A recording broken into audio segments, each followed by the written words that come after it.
Значи, намерите се добри, но секако сите тие намери нема да се спроведат се додека не се направи една широка дебата во која што секако ќе бидат вклучени студентите. Тие се веќе вклучени, бидејќи Министерството за образование веќе организираше такви настани, како со студентите, така со професорите и така натаму. Ќе бидат вклучени сите можни фактори и од тој аспект ќе се слушне секое мислење и внимателно ќе се анализира.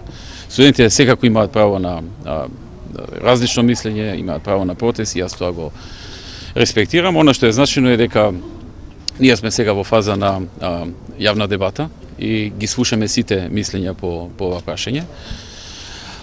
Она што е исто така значено е што се појавија некои шпекулации дека при полагањето во втора година на државниот испит дека немало да се предвиде можност за повеќе кратно полагање. Тоа не е точно, значи ќе има можност секој да полага повеќе пати, односно онолку пати додека не положи.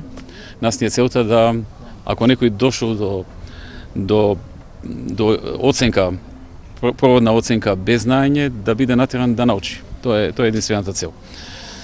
Тоа е едната работа, втората работа е доколку се донесе ваков закон, тој ќе важи за студентите од идните генерации кои што ќе се запишат, значи оние кои што доправа ќе се запишат на факултет.